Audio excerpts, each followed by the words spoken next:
It's Thursday, the 20th of January, 2010, and it's Susan Buer in conversation with Ted Brooks. Ted, I believe you had an introduction you wanted to make? For me? Right. Hello, Susan, and a representative of the Hampstead Museum.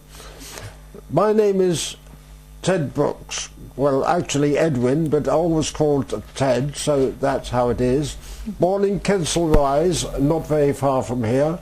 In my youth, we used to travel to Hampstead very often for the fairs and other occasions and wander over the heath. And we eventually moved, after I got married, into Park Hill Road in Hampstead, where there are many artists live there. And I'm a Methodist. I've always been a Methodist, and so I've been associated with churches in Hampstead, and also not only as an individual churches, but also through what was called the Free Church Federal Council, and that meant that I got involved with many of the churches in Hampstead. Now, we have to remember, I'm talking from a Christian background, so we could extend it beyond that, but we're not going to very much anyway. Having lived in Hampstead for, well, I've been at the church for 60 years, that will give you some sort of idea, and therefore I've got a good deal of knowledge in my head. A lot of knowledge on paper, but it's very difficult to find the papers. Not difficult to file hardback books, but difficult to file bits of paper. So there's a lot of information I have that will not be available on this occasion. But I want to go a little further here and talk about how churches came to Hampstead in the first place. And I want to start not in Hampstead at all. I want to start in the East End of London, because people who were immigrants who came to this country from Europe, or the other parts of Europe, would come by boat. No planes, of course, they would come by boat. And so they would arrive in the East End of London. And one big group was the Huguenots, and they had come from the Low Countries, where they were not allowed to practice their religion apparently, and so they settled near Whitechapel, and near Brick Lane they settled in a street that was called Fournier Street after one of their people. And at the end they built a chapel, so there was a Huguenot chapel there. They were silk weavers, and in the attics of those houses they practiced their silk weaving, but eventually they decided not to stay there, possibly because there wasn't a graveyard. So they migrated to Wandsworth, and there's a Huguenot burial ground. Their chapel became a Methodist chapel, and then a further influx of people came in. They were the Jews. So that Huguenot chapel, Methodist chapel, became a synagogue. And then the Jews have gradually moved out as they bettered themselves. The Muslims came in. It is now a mosque. So there is one illustration of how things developed. In another context, I have a friend, Bryn Jenkins. Now, if you wanted milk, you would go to the dairy, and the dairy kept a cow in the backyard. And that wasn't very good for the milk, it wasn't very good for the cows, it wasn't very good for the neighbours, and so the dairymen gave up, and into their place came from Wales. A lot of Welsh farmers and dairymen who set up small dairies all over London. We can still find some of them, and they brought their faith. And so all over London, Welsh chapels arrived. One of the most famous is still in existence at East Castle Street, just off Oxford Street. And so we got an influx of Welsh there, and they brought their faith with them. So this is the way in which things moved. People came from other lands, people moved to other parts of London. And for example, all around London there were farms. And even where a place you've heard of, Camden Town, where the station is, there was Brown's Dairy Farm, where apparently kept the cows in very comfortable conditions. But when the railway came in 1907, and they wanted that site for the new station, the farm closed. And so much of that countryside was gradually developed over the years and moved outwards. So we can see the migration of people from the centre of London out to the suburbs. Then of course we know about the Hampstead Spa, which gave rise to that Burgh House, of course, which was where they held their dances and whist drives and goodness knows what else. Those things happened there in Flask Walk, or next to Flask Walk in fact. So that was how things developed. People moving in and out all the time. So that is a picture I want to paint of how these things developed. And that actually is supported by something I'm going to show you a little later on. So let's start then with a map. And one of these maps, what date is that, Anne? 1894. 1894. In the 19th century, that was the great period of development after the Spa ceased to be, so London spread outwards. And of course, well-to-do people came to live in Hampstead, and many of these well-to-do people would start churches. The major church, of course, and you know all about the Anglican Church or Church of England, whatever you like to call it, and you've already done a lot of work, I gather, on those. So we have some knowledge there of the faith of people moving in. So if we start looking at the map of the central area of Hampstead, and we start at the Whitestone Pond, we come down to Elm Row. And on the corner of Elm Row is a Friends Meeting House, or Quakers if you like to call it, a lovely building. And I haven't got dates for it, so I can't tell you when it appeared, but it does not appear... 1907. Yeah, it's not on this map. Yeah. Right. So we move down, and the next place we come to is the Baptist Church, the big Baptist Church in Heath Street. And we have a book here. Book, love. Now, I'm going to lend you, unwisely or wisely, a couple of books. Okay, we may have that one. This We have one about the Baptist Church, but it may not be that one. I doubt it, because this is quite informative, I find. And this tells us the actual dates of that church. 1871 it was built. Yeah, 1861 it says on there. 1861. Yes. Well, I would love to borrow that, because we've actually Right, the Baptist Church now, is a very the thing is, tiny- do we trust people? Well, that's I'll it. sign a form if you like.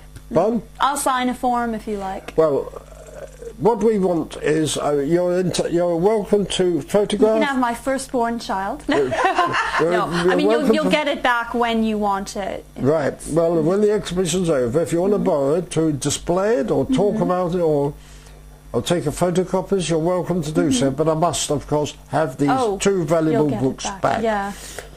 So that is about the Baptist Church. Now, the intriguing thing is that looking on the map, Anne discovered that next to Christ Church, there was another Baptist chapel. Oh, Yeah. really? Yes, in New End.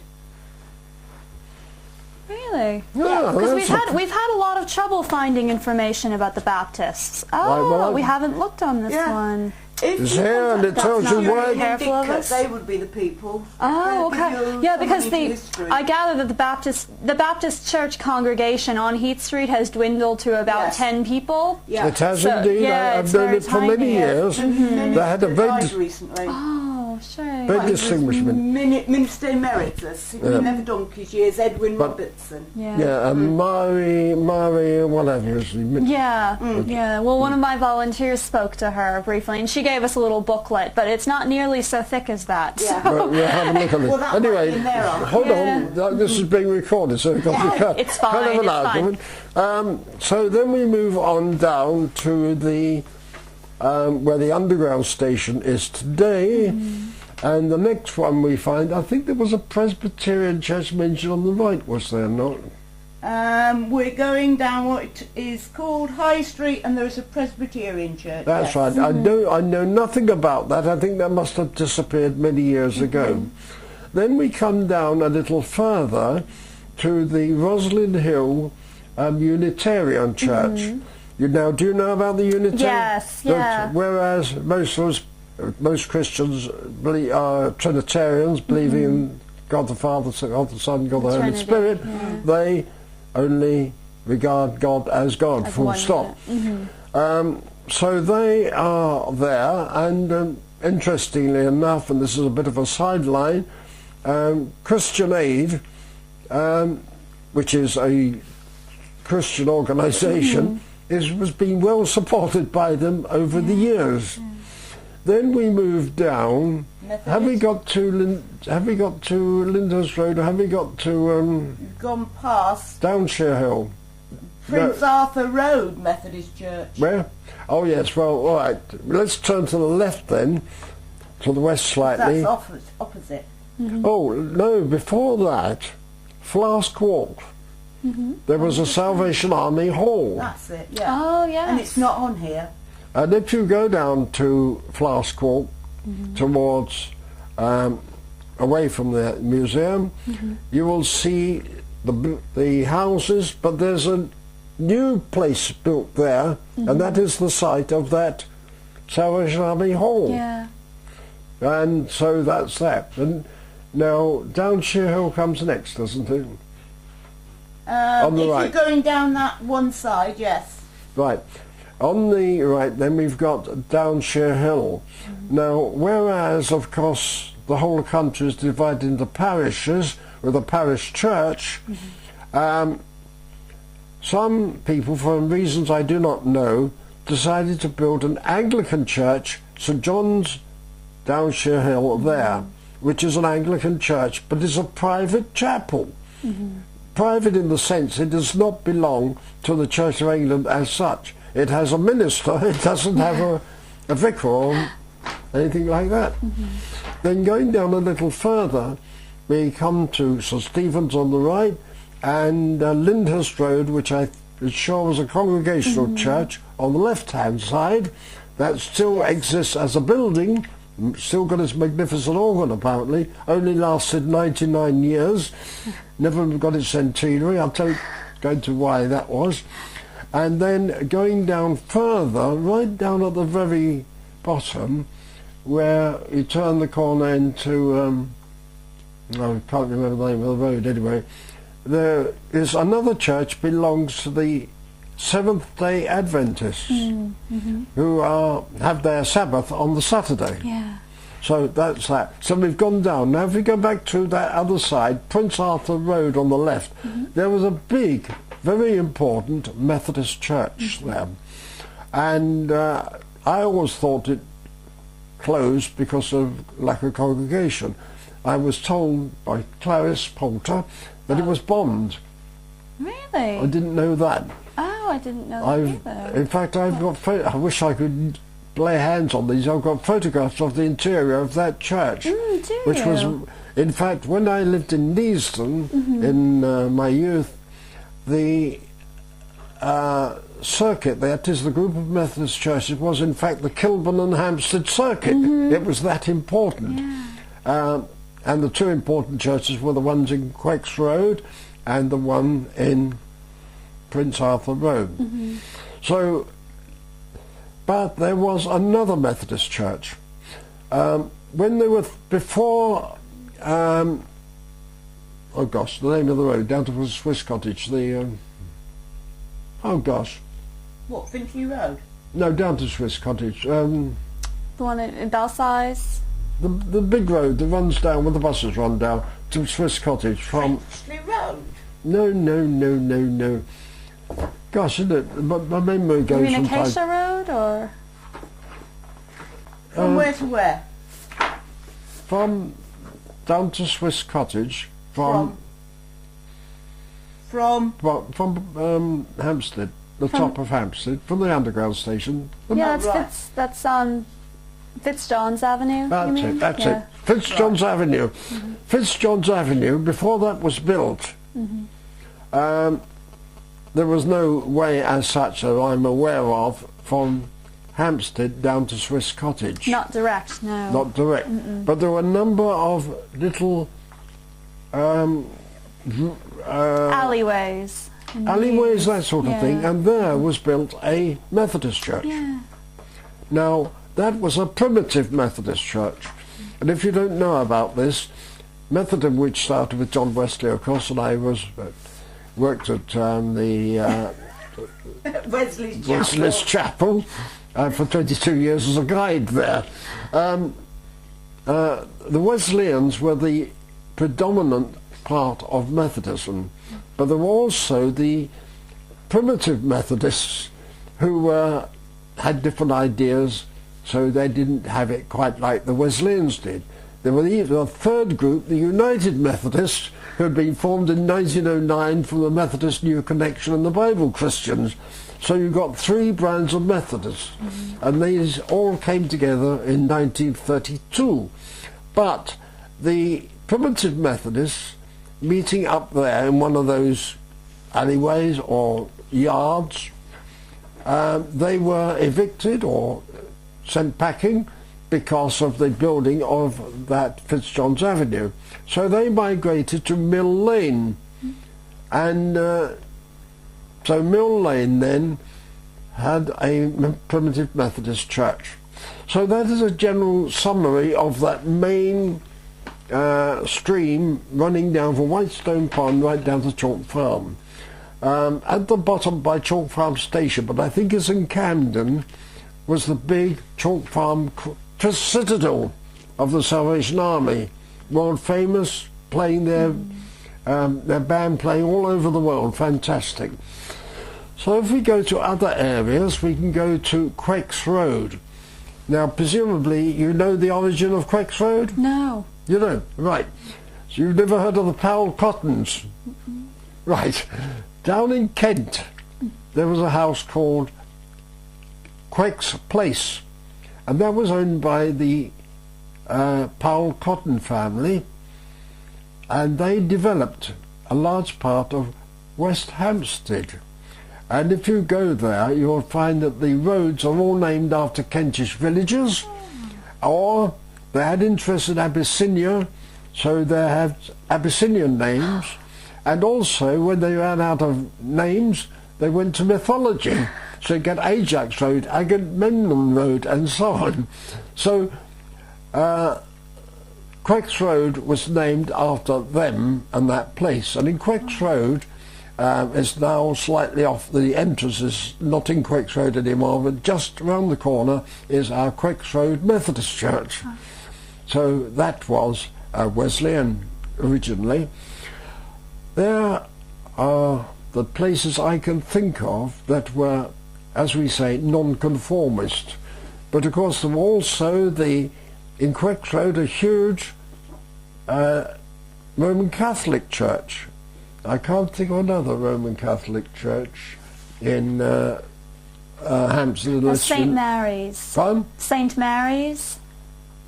St. Mary's Chapel. Where's that? That's near Church Road. Of That's course, the it's main just round one the in corner Hampstead. from the graveyard of Yeah. St. John and Hampstead. Yeah. Of course, I beg your pardon. They've got that It's one. fine. Yeah. It's a There's bit hidden. So that's another one we've got, but I can't think of any others.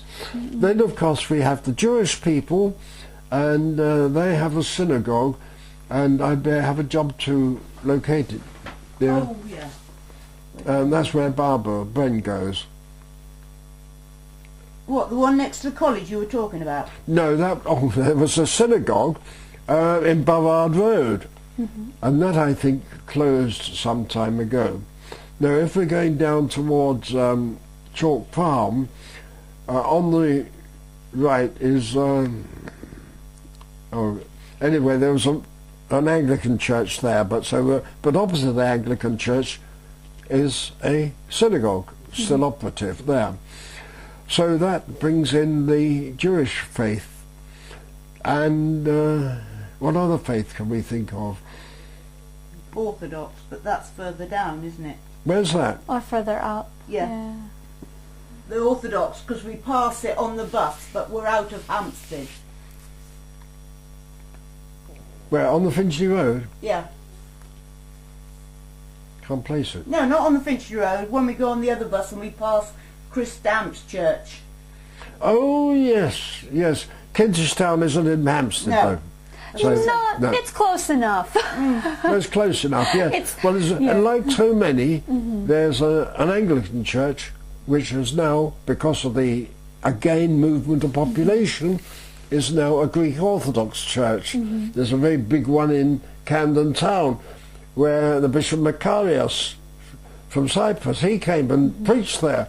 So there is a sort of general picture. I think that's more or less all I know. How's that? That's great. I mean, would you like to tell us a bit more about the Methodist wait a minute, faith hold and your on. own I've got to talk about the church I go to. Yes, exactly. Gospel Methodist Church. Yes. Now, that is right at the bottom. Oh, if you just want to watch the microphone. Pardon? If you just want to watch the microphone. You're banging your microphone. Sorry. That's okay. Right. Yes, the church I go to, which is Gospel Methodist Church, built in 1862. Now, that came about largely through another Methodist church in Prince of Wales Road. You've made it a bit worse. Sorry. No, it's okay. Yes.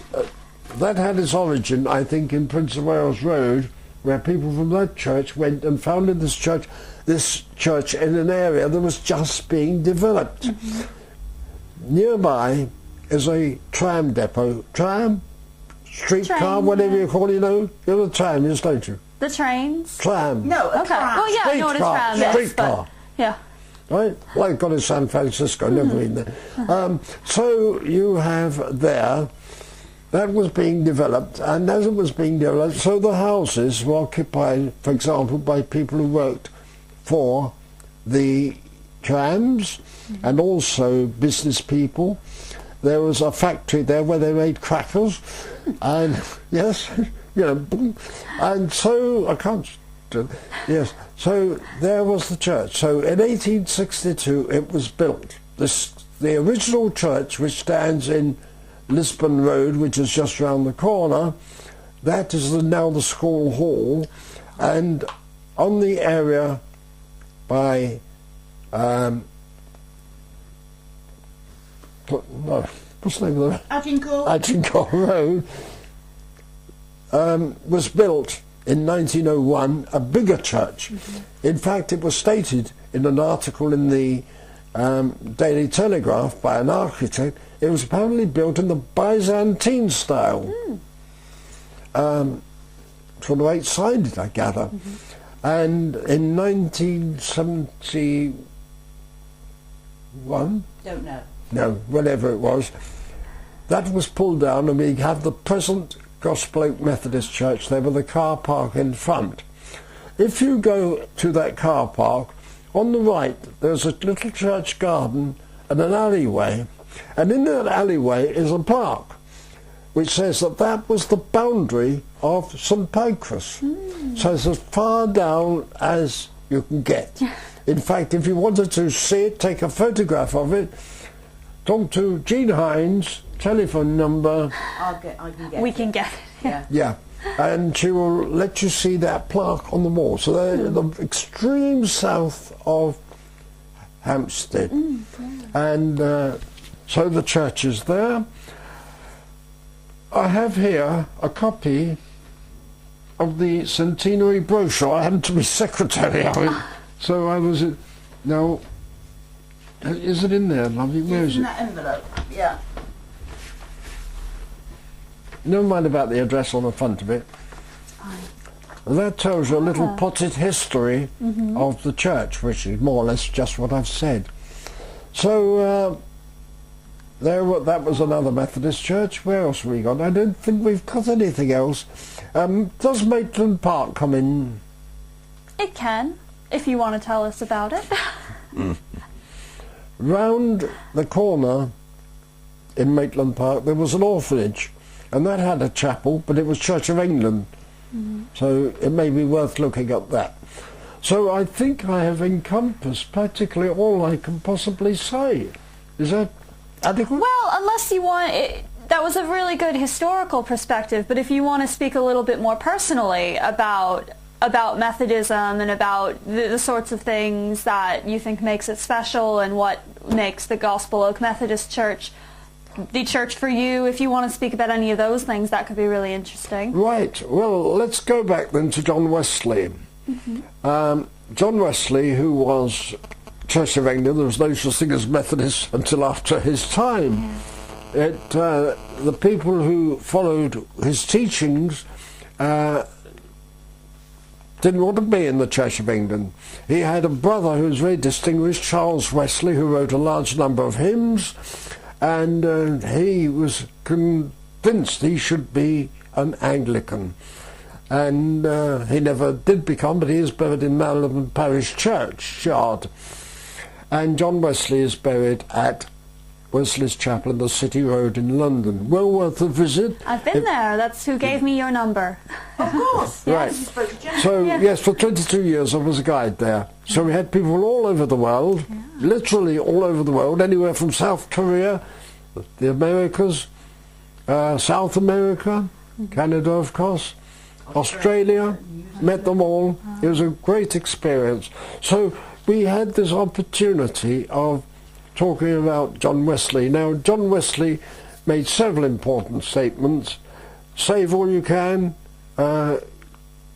get all you can, save all you can, and give all you can. Those were his tenets, and the sort of things that he encouraged people to think about. So that church in the centre of, well, it isn't the centre of London, because it's not actually in the city of London. It is in the borough of Islington, at least part of it is, and part of it is in... Yeah, the boundary's actually at the back gate. Is it? Yeah. Oh, that's awkward.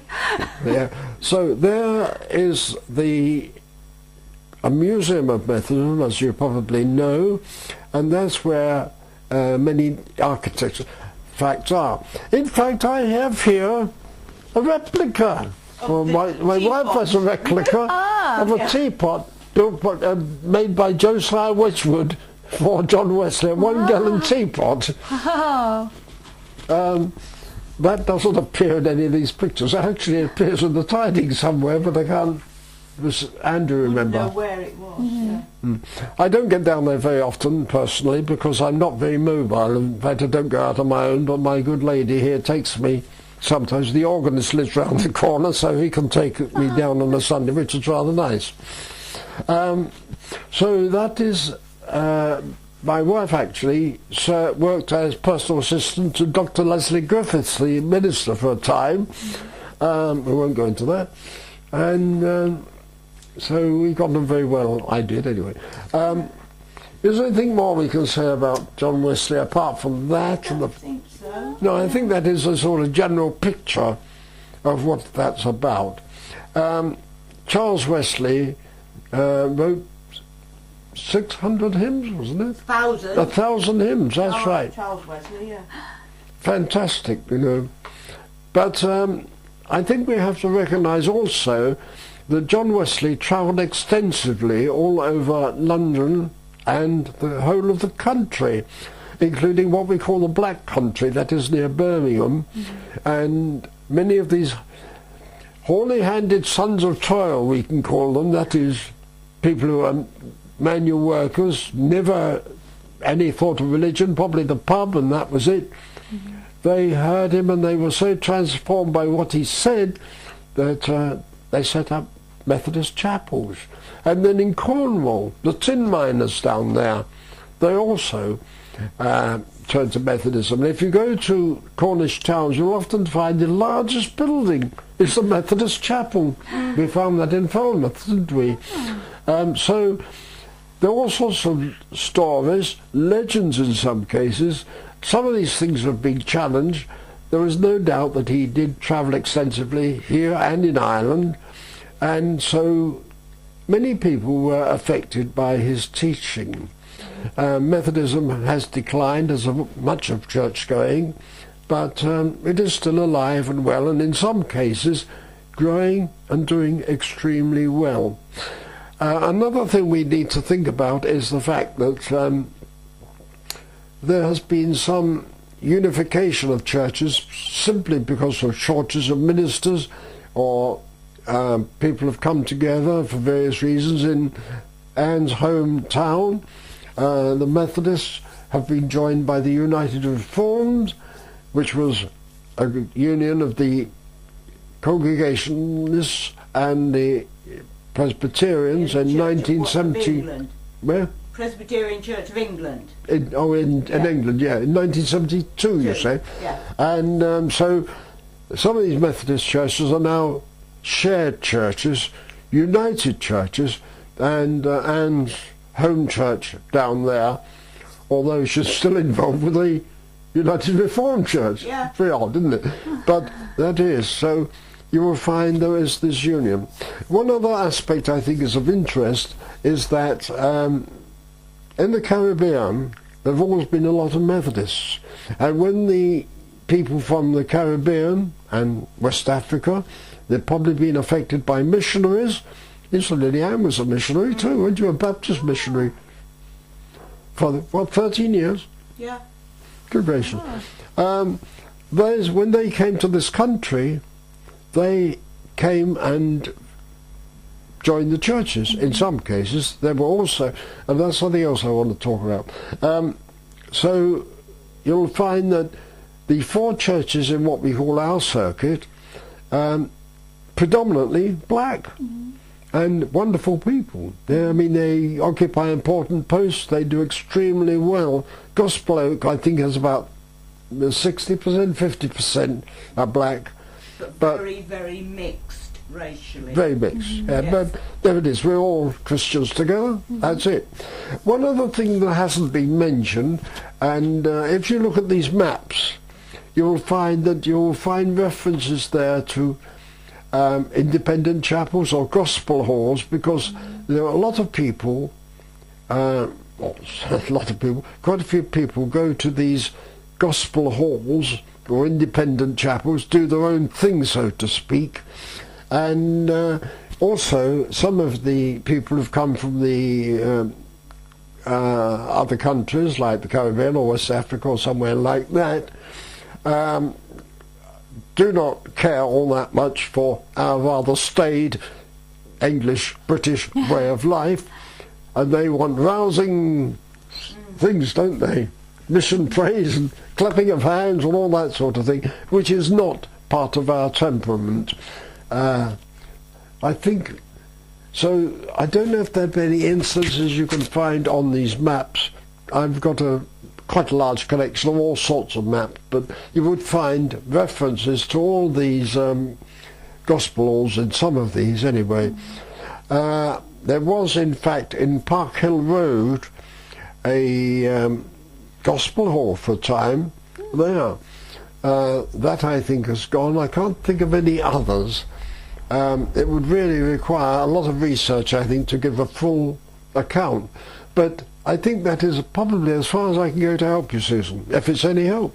No, it is, but could you maybe tell me a bit more about your involvement in Gospel Oak Church specifically? You've told us a little bit, but when did you first get involved there, and has your involvement continued? It was in 1947 that I got married, not to this lady. She hadn't been around 47 years anyway. Have you? Oh yes, you have, that's right. Yeah, so I came to Gospel Oak, and it was interesting, the lady I married was an Anglican. So initially she went in to St Stephen's Church on Haverstock Hill. I went to the Methodist Church.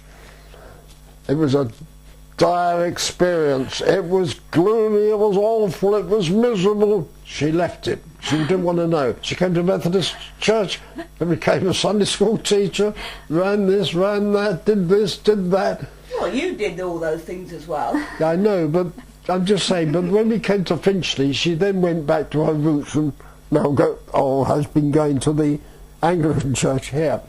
So I became involved on many, many different jobs there. Over 60 years, I don't know how many, about 30 different jobs I would imagine. Yeah. I did in the church there. And it was a joy. I used to run rambles, we used to go out to the country, I used to lead people all around London and show them bits of London they'd never seen before. Never got to Lewisham that I remember, but never read about that. Whereabouts do you live in Lewisham? Quite close to the station. Quite close to the station? Yeah. There's not much to see there. Don't be like There's that. a They've got a marvellous centre. library. I've been up in that library of yours in Lewisham. It's not very good. Well, I think it's... Yeah, it's not very good. Well, they've got a lot of... I bought various pamphlets there about... Oh, I don't think they sell those anymore. No, they don't do much there. No. Well, I don't know what's happened to it then. Yeah. I know you could never get in the toilets, but that was another matter. Yes, so I know Lewisham, and of course you've got a magnificent Docklands Light railway station there. Mm-hmm. Fantastic. Which way do you come? Do you come that way or do you come... No, I take the train. Up to London Bridge? Yeah. Mm-hmm. And then... Right. And then the tube. And then down the escalators, etc., down to the Northern Line. Yeah? Yeah. Yeah, okay. No, You know it. I've been to every station, I think, in London, so there we are. I can't really think, Susan, of anything else I could tell you. Oh no, it's fine. But if you just wanted to tell me a bit about the sorts of things that the church does. Obviously, you worship together, and you've mentioned briefly that the makeup is about 50% black, that it's quite mixed. But if you want to say a bit about, maybe how the congregation has changed over the time that you've been there. Oh, definitely. I mean, when I came, there were no black people around. Mm-hmm. That was... Well, there weren't many black people around in London anyway. It was only when the Empire Windrush came and brought those people to London that Ladbroke Grove area started becoming a black ghetto, if you like. That's where the carnival takes place, if you know about the carnival. And so it was very much a traditional sort of church. Most of the people have died. I don't know why I'm still around. And so I've done various jobs. I've been very much involved with finance. I was the auditor for all the churches for a number of years. I was property secretary for a number of years, involved with the various things. We haven't got my oven, have we? Of the centenary. Probably. Yeah, you couldn't lay hands on it. Anyway, so I was it was I who said, in fact, do you know, it's going to be our centenary in 1882, looking ahead in the future. Yeah. That was a long time ago. And one interesting thing was, again in Hampstead, but I can't remember the name of the road now, but there was a road that was opened in 1862. We took a walk up there to remind ourselves it was built. That road was built the same day, same year as our church was built. You know, so originally, as you will see, I think from this. Have you got the brochure yet? Yeah. If you look at the brochure, you can see that the original church had a lighthouse on top. A sort of, well, it wasn't a lighthouse, but a light on the top. And that was, there were things called barrage balloons, which used to be big balloons in the air. You know about them? They were supposed to deter enemy bombers coming down. And I think the rope for one of those came and knocked the part of that over, and then we reduced that. So then the church got altered in shape. And the new church, as I say, came much later. In the again, I think we may be going outside we are going outside the bounds of St Pancras, but near Gospel Oak Station there were brickfields, and the last bricks from that brickfields were used to build the church. And next to it there's a little cottage which was the caretaker's cottage. We sold that. And then in the wall there is a wall which was part of the interior wall at one stage, and if you look at that wall which surrounds the car park, you'll see a line of green bricks, and they were some of the last bricks to be built, to be fired at the brickfields there. And the green bricks were laid by the children of the Sunday school. One of the problems now is you can't get hold of young people for Sunday schools. They go off playing football, doing this, that and the other, so life has changed very much, whereas in my days you would have a Sunday school of perhaps 200 kids. Now I think if they can muster about 8, they're doing very well, and the majority of those will be black. Yeah. So there it is. But we who exist are in good heart, and it will continue after I've gone. So that's the story of Gospel Oak Methodist Church. And if you read any more, you can read about it in the centenary brochure. I'm not sure if my photograph appears there. Doubt it. I don't see it. I do. Anyway, so there we are, Susan. That's it. Great. You've had it. Well, thank you very much. Was that any help? That's great.